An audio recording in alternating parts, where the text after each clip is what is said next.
नमस्कार, इन खबर में आपका स्वागत है। मैं विद्याशंकर तिवारी हूं। प्रधानमंत्री नरेंद्र मोदी लीग से अलग हट करके राजनीति करते हैं।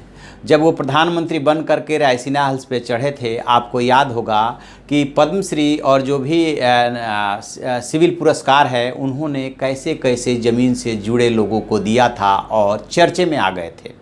ठीक इसी तरह से जिस मंत्रिमंडल ने आज उनकी अगुवाई में शपथ लिया, उसमें भी उन्होंने कई प्रयोग किए हैं।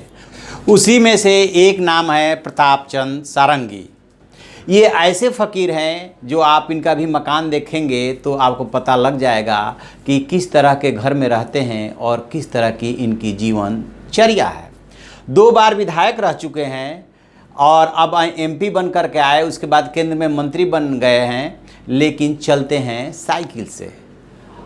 इनके जीवन के बारे में जानने के लिए यदि हम थोड़ा सा प्रकारांतर में चलें तो ये गरीब परिवार से ताल्लुक़ रखते हैं, वहीं नीलगिरी के रहने वाले हैं और वहीं से उन्होंने ग्रेजुएशन किया। ग्रेजुएशन करने के बाद धार्मिक स्वभाव के होने के कारण ये चले गए रामकृष्ण मठ में साधु बनने, सन्यासी बनने के लिए। वहाँ पे ये कुछ दिनों तक रहे, लेकिन बाद में जब वहाँ पे के लोगों को पता चला, जिनके पास ये गए थे, जो उस मठ को देख रहे थे, जो सन्यासी थे, कि इनकी माँ है और वो जो है अकेली हैं, तो इनको सन्यास की दीक्षा देने से उन लोगों ने मना कर दिया और इनको घर लौट जाने के लिए कहा और कहा कि जा कर के अपनी माँ की सेवा कीजिए। उस बात को उन्होंने गांठ बांध ली, आ करके वो माँ की सेवा में लग गए और साथ में समाज सेवा करने लगे, बच्चों को पढ़ाने लगे।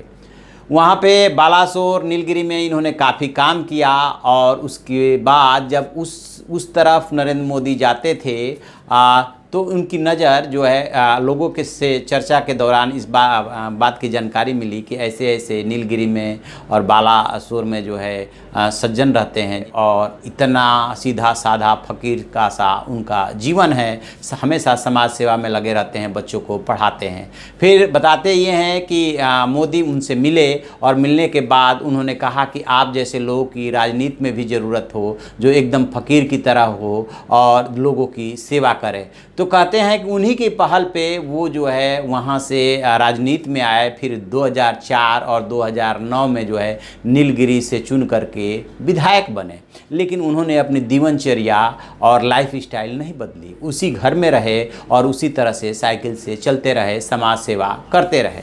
फिर जो है 2014 में ये लोकसभा का चुनाव लड़े, लेकिन बीजेडी यानी कि बीजू जनता दल के रविंद्र कुमार जैना से वो चुनाव हार गए, लेकिन उन्होंने हिम्मत नहीं हारी।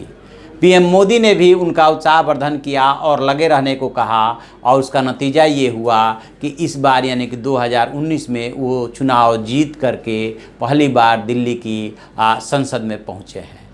उनके लाइफ स्टाइल, उनकी फ़कीरी, उनकी सज्जनता, उनके गंवईपन और समाज सेवा के भाव को देखते हुए पहली बार ही जीत करके आए इस प्रदीप चंद सारंगी को पीएम मोदी ने अपने मंत्रिपरिषद में शामिल किया है। अब देखने वाली बात यह है कि मंत्री बन जाने के बाद उनकी जीवनचर्या और लाइफ स्टाइल बदलती है कि नहीं बदलती है। जब इस बात की सूचना मिली, पीएम के यहाँ से उनके पास फ़ोन गया कि आपको मंत्री पद की शपथ लेनी है, तब उनसे पूछा गया कि क्या आप राष्ट्रपति भवन साइकिल से ही जाएंगे, तो उन्होंने ये कहा था दिखावा पसंद नहीं करते हैं और वो वहाँ पे अपने तरीके से पहुँचे, साइकिल से नहीं पहुँचे। स्वाभाविक सी बात है, साइकिल से वहाँ जाने का कोई मतलब भी नहीं है। साइकिल तो वो चलते हैं अपने बालासोर में, अपने नीलगिरी में, जहाँ की वो समाज सेवा करते हैं। उन्हें दिखावा बिल्कुल पसंद नहीं है। तो पीएम मोदी ने जो बहुत सारे अच्छे काम किए हैं, उसमें से एक ऐसे व्यक्ति को इंडक्ट करना अपनी कैबिनेट मंत्रिपरिषद में, वास्तव में उनके नाम एक और उपलब्धि जुड़ गई है कि उन्होंने ऐसे फ़कीर को अपनी मंत्रिपरिषद में जगह दिया। तो ये है प्रताप चंद सारंगी। अब देखते हैं कि मंत्री के रूप में किस तरह से काम करते हैं। तो हम ऐसी सारी खबरों पर नज़र बनाए हुए हैं जो कि मोदी मंत्रिमंडल में ऐसे लोग शामिल हुए हैं जो कि जिनका कि अपना एकदम अलग स्टाइल है या जनसेवा के लिए जाने जाते हैं। उनके बारे में हम आपको अपडेट कराते रहेंगे। आप देखते रहिए हमारा डिजिटल चैनल इन खबर। Thank you. इन खबर चैनल को सब्सक्राइब करें और बेल आइकन दबाना ना भूलें।